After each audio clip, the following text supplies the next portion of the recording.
Mubarak Portable Cabins. Restaurant, office, washroom, cafe, house, farmhouse, guest house, security guard, restroom, grocery, wine shop, all type of cabins manufacturing here.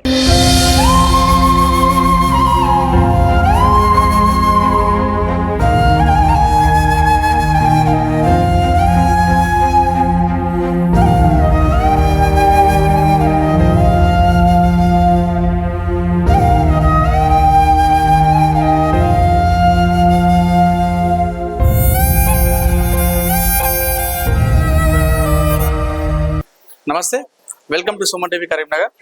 నేను మీ అనిల్. ఈరోజు సోమవారం అనగానే జిల్లా collector కార్యాలయానికి చాలా మంది వస్తుంటారు. ఎందుకంటే ప్రజావానికి కలెక్టర్కి జిల్లాలోని చాలా మంది బాధితులు తమ బాధను తమ ఆవేదనను వెళ్ళబుచ్చుకోవడానికి ప్రజావానికి వస్తుంటారు. అయితే ఈరోజు ఇక్కడికి రావడం జరిగింది. ఎలాంటి అర్జీలు పెట్టుకోవడానికి వస్తున్నారు జనాలు ఎక్కువ అని చెప్పేసి ఇక్కడికి రావడం జరిగింది. రావడంతోనే ఒక పెద్ద ఆవిడ, చాలా పెద్ద వయసు గల ఆవిడ, దాదాపు 80 సంవత్సరాలు పైబడ్డ ఒక ముసలావిడ నిస్సహాయ స్థితిలో ఒక చేత కర్రీ పట్టుకొని అటు ఇటు తిరుగుతూ ఉంది. పాపం ఎవరు కూడా సపోర్ట్ లేరు తనకు పక్కన రావడానికి కూడా. ఒక్క మహిళనే, ఆ పెద్ద ఆవిడ 80 సంవత్సరాల పైన ఉన్న మహిళ అటు ఇటు తిరుగుతూ పెద్ద ఆవిడ తిరుగుతుంటే చాలా బాగా అనిపించింది. చాలా నిస్సహాయ స్థితిలో చేతి కర్రతో నడుస్తుంది. నాకు చాలా బాగా అనిపించి నేనే మాట్లాడదని చెప్పేసి, అమ్మ ఏంటమ్మా అని చెప్పేసి అడిగితే తన బాధను చెప్పడంతో నేను చాలా ఎమోషనల్ ఫీల్ అయ్యా. సో మహిళ పేరు వచ్చేసి వెంకటమ్మ. మహిళ పేరు వచ్చేసి వెంకటమ్మ. తన భర్త చనిపోయి 20 సంవత్సరాలు దాటిపోయింది. తనకు ఒక కూతురు ఉండేది, ఒక్కటే కూతురు.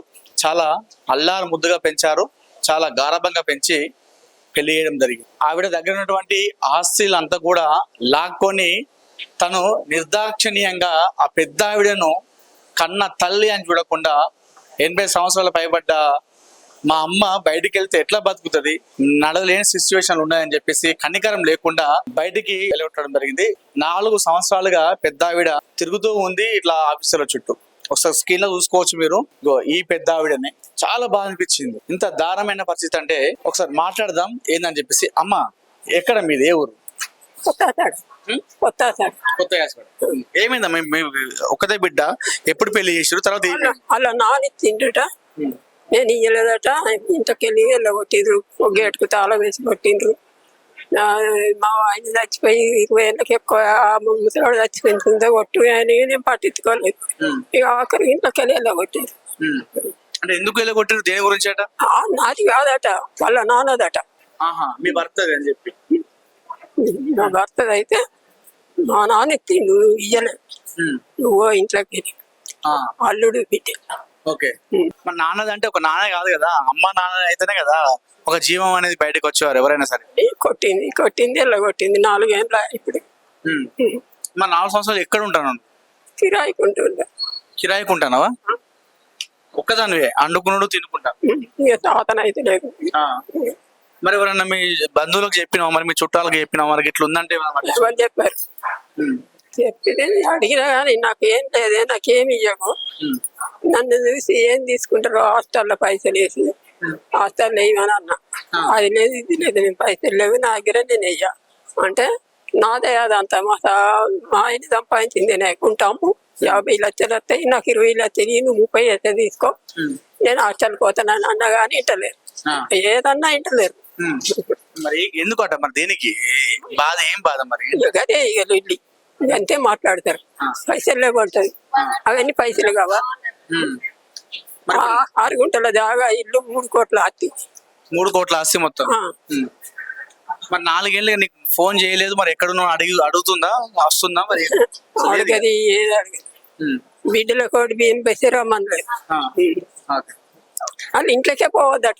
మీ అల్లుడు ఏమంటుండే మరి? మీ అల్లుడు అంతే, మనవారిద్దరు మనవరాలు ఇద్దరు, అల్లు ఇల్లు అంతా ఒకటి. ఇప్పుడు ఏం కోరుకుంటున్నావు అమ్మ? నీకేం కావాలి? నాకేం కావాలి? నన్ను పైసలు ఇస్తే హాస్టల్ పోతాను. నాకేం చేసుకుంటాను నేను ఎక్కువలను అన్నారా? అంటే ఎంత దారుణమైన సిచ్యువేషన్ అంటే, ఈ ఆస్తి మా నాన్నది, నీకు సంబంధం లేదని చెప్పేసి అనడం అనేది ఇంత దారుణమైన విషయము. నీకు సంబంధం లేదు, నువ్వు వెళ్ళిపో, మా నాన్న ఆస్తి నేను తీసుకుంటా అని చెప్పేసి నిర్దాక్షిణ్యంగా వెళ్ళగొట్టడం జరిగింది. 4 ఏళ్ళుగా ఇంత పెద్ద ఆవిడ ఒక చేతికర్ర సహాయంతో తను నడవలేని పరిస్థితిలో ఉంది, తనే వండుకుంటూ తనే తినుకుంటూ ఉంది. కనీసం మన 4 ఏండ్లలో మరి మా అమ్మ ఎట్లుందని చెప్పేసి కనీసం కూడా కనుక్కోలేదు, తనకు ఫోన్ కూడా చేయలేదు. అంటే ఇంత దారుణమైన పరిస్థితి. కలెక్టర్ ఆఫీస్కి రావడం జరిగింది, తనకి సహాయం చేద్దామంటే ఎవరు లేని పరిస్థితిలో మహిళ ఆ పెద్ద ఆవిడ చాలా ఇబ్బంది పడుతుంది. దయచేసి కలెక్టర్ గారు ఈ విషయాన్ని కాస్త పరిగణలోకి తీసుకొని ఈ పెద్ద ఆవిడకు న్యాయం చేయాలని చెప్పేసి సుమన్ టీవీ తరఫున కోరుకుంటున్నాం. అదేవిధంగా ఎవరైతే నిర్దాక్షిణ్యంగా తీసుకొని ఆ పెద్ద ఆవిడని బయటికి పంపించిన ఎవరైతే ఉన్నారో, ఇట్లా చేశారు ఎవరైనా సరే సిగ్గుపడాల్సిన విషయం, ఇది సిగ్గుపడాల్సిన విషయం. సో దీనిపైన అధికారులు స్పందించి ఈ పెద్ద ఆవిడకు న్యాయం చేయాలని చెప్పేసి సుమన్ టీవీ కోరుకుంటుంది. కెమెరా పర్సన్ కార్తిక్ తో అనిల్, సుమన్ టీవీ, కరీంనగర్ నుండి.